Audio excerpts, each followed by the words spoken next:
I'm Esther from Company of Flowers. I love sweet peas, so I'm going to show you how to grow them from seed.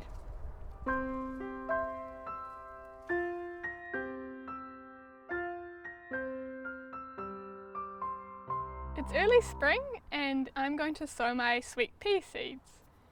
Sweet peas are very greedy plants, so they like lots of sun, lots of water and very rich soil.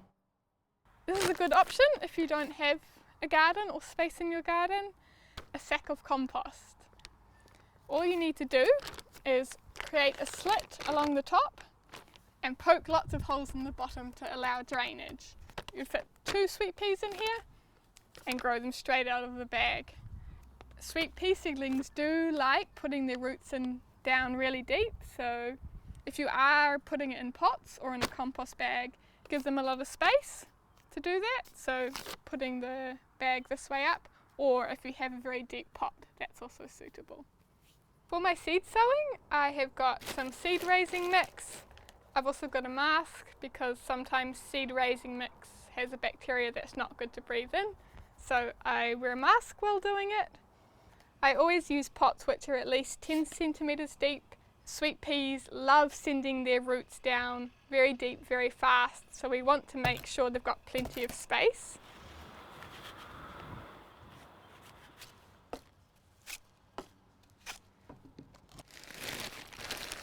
So getting my seed raising mix, half filling the pot and just gently packing it down.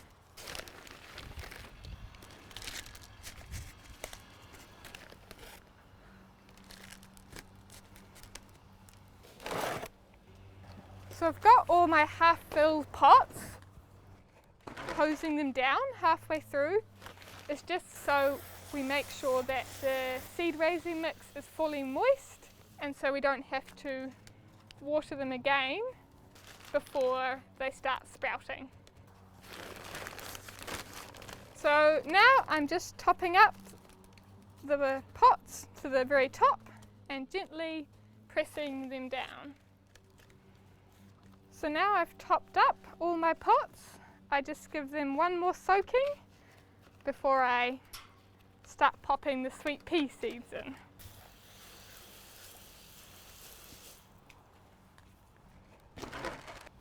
So I get a pencil and I poke holes in the seed raising mix around 5 mils deep.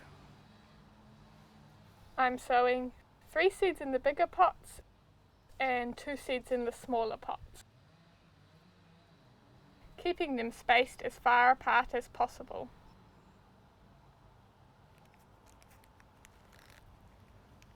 Just drop one into each of the holes.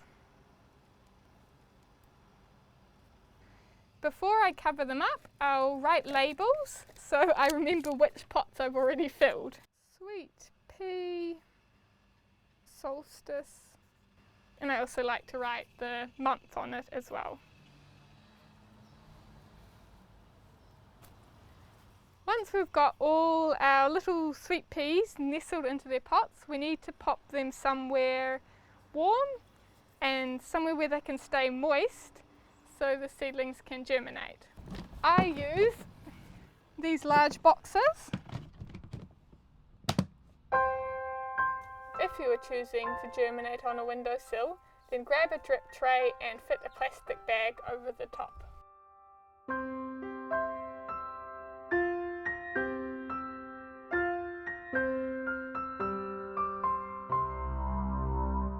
Once my sweet peas start sprouting, I open the lid to allow airflow.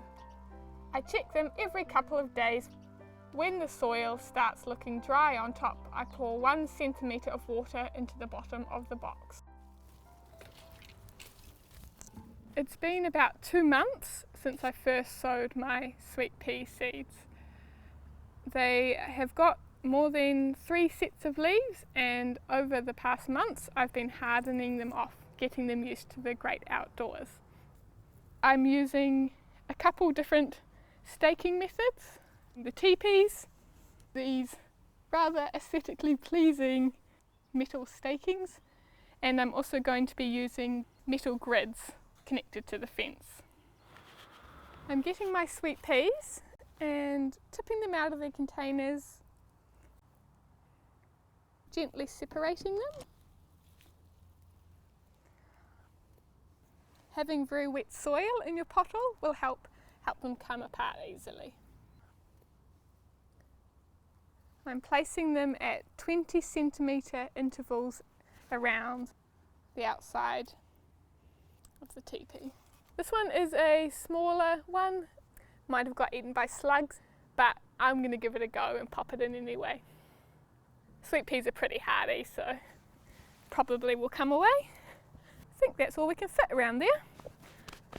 Then I'm just getting this is my favourite tool. It's Japanese and it's called a niwashi, and I like to use it for planting, but you can also use any trowel or little spade or your hands if you have to. Just making a little hole in the soil.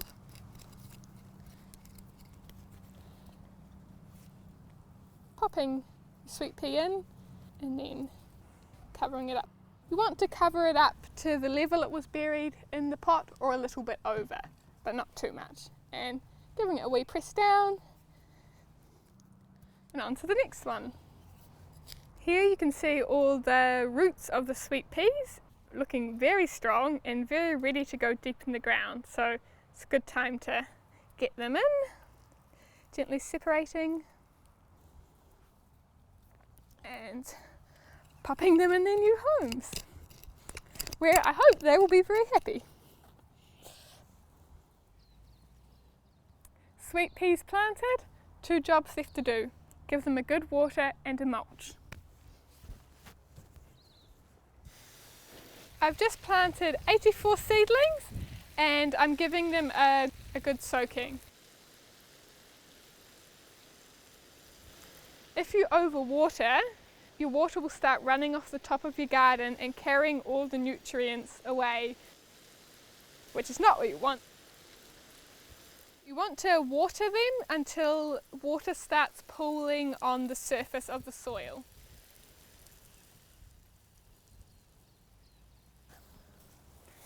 I like to mulch with pea straw. It just helps keep the moisture in and the weeds down. It also helps build up the soil over time as it rots down. I make about a 3 centimetre thick layer over the surface of the soil with my little sweet peas poking out. Just remember not to breathe in too much if you're laying out pea straw, because there can be some fungal spores that you don't really want to inhale. You could wear a mask. Old pea straw is preferable in my opinion because it already has a lot of good microorganisms and has already got a bit of weight and moisture in it, so it will hold down better. Once you've laid all your pea straw down, I recommend giving it another good water. It just helps hold the pea straw down. Once your sweet peas start growing, they will shoot up very fast. I go around weekly and help any rogue sweet peas attached to their climbing frame.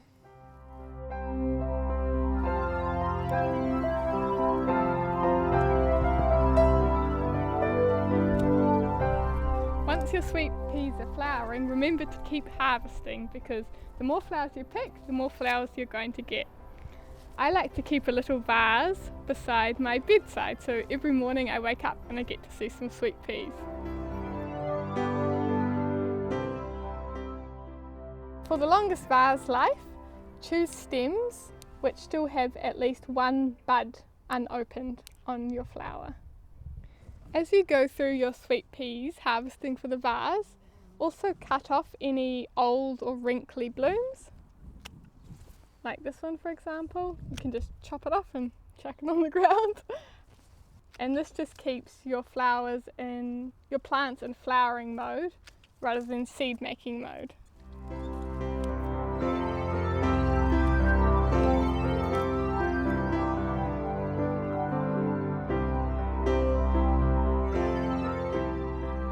At the end of summer, your sweet pea plants will start producing seed pods, And no matter how many flowers you pick, you can never keep up, and there will always eventually be some seed pods.